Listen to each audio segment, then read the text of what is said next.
আসসালামু আলাইকুম। কেমন আছেন সবাই?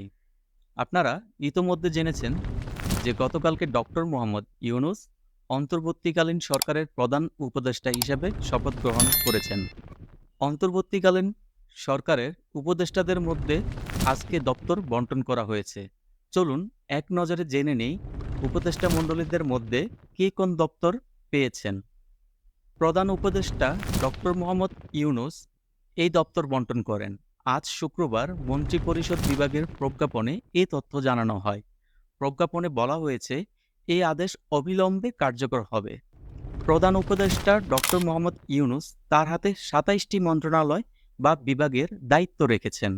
এগুলো হল মন্ত্রিপরিষদ বিভাগ, প্রতিরক্ষা মন্ত্রণালয়, সশস্ত্র বাহিনী বিভাগ, শিক্ষা মন্ত্রণালয়, সড়ক পরিবহন ও সেতু মন্ত্রণালয়, খাদ্য মন্ত্রণালয়, গৃহায়ন ও গণপূর্ত মন্ত্রণালয়, ভূমি মন্ত্রণালয়, বস্ত্র ও পাট মন্ত্রণালয়, কৃষি মন্ত্রণালয়, বিজ্ঞান ও প্রযুক্তি মন্ত্রণালয়, রেলপথ মন্ত্রণালয়, জনপ্রশাসন মন্ত্রণালয়, বিদ্যুৎ জ্বালানি ও খনিজ সম্পদ মন্ত্রণালয়, নৌ পরিবহন মন্ত্রণালয়, পানি সম্পদ মন্ত্রণালয়, মহিলা ও শিশু বিষয়ক মন্ত্রণালয়, দুর্যোগ ব্যবস্থাপনা ও ত্রাণ মন্ত্রণালয়, তথ্য ও সম্প্রচার মন্ত্রণালয়, প্রবাসী কল্যাণ ও বৈদেশিক কর্মসংস্থান মন্ত্রণালয়, বাণিজ্য মন্ত্রণালয়, শ্রম ও কর্মসংস্থান মন্ত্রণালয়, সংস্কৃতি বিষয়ক মন্ত্রণালয়, বেসামরিক বিমান পরিবহন ও পর্যটন মন্ত্রণালয়, মুক্তিযুদ্ধ বিষয়ক মন্ত্রণালয়, পার্বত্য চট্টগ্রাম বিষয়ক মন্ত্রণালয়, প্রাথমিক ও গণশিক্ষা মন্ত্রণালয়।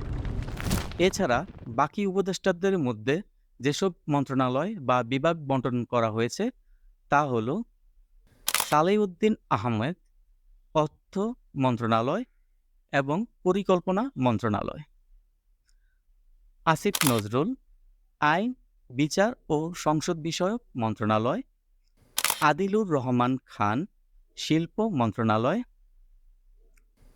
এএফ হাসান আরিফ স্থানীয় সরকার, পল্লী উন্নয়ন ও সমবায় মন্ত্রণালয়, তৌহিদ হোসেন পররাষ্ট্র মন্ত্রণালয়, সৈয়দা রিজওয়ানা হাসান পরিবেশ, বন ও জলবায়ু পরিবর্তন মন্ত্রণালয়, শারমিন মুর্শিদ সমাজ কল্যাণ মন্ত্রণালয়, এম সাখাওয়াত হোসেন স্বরাষ্ট্র মন্ত্রণালয়, আফম খালিদ হোসেন ধর্ম বিষয়ক মন্ত্রণালয়, ফরিদা আক্তার মৎস্য ও প্রাণী সম্পদ মন্ত্রণালয়, নূরজাহান বেগম স্বাস্থ্য ও পরিবার কল্যাণ মন্ত্রণালয়, বৈষম্য বিরোধী ছাত্র আন্দোলনের সমন্বয়ক নাহিদ ইসলাম পেয়েছেন ডাক, টেলিযোগাযোগ ও তথ্য প্রযুক্তি মন্ত্রণালয় এবং আসিফ মাহমুদ সজীব ভুঁইয়া পেয়েছেন যুব ও ক্রীড়া মন্ত্রণালয়।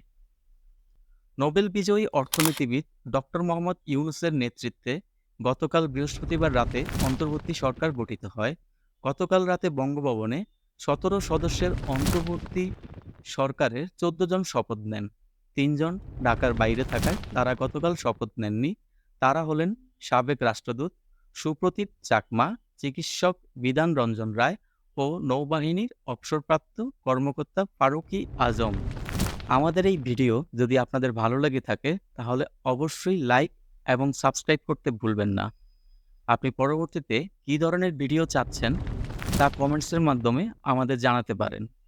আপনাদের ভালো লাগা এবং মন্দ লাগা অবশ্যই আমাদের সাথে শেয়ার করবেন। ধন্যবাদ, ভালো থাকবেন। দেখা হচ্ছে পরবর্তী ভিডিওতে। আসসালামু আলাইকুম।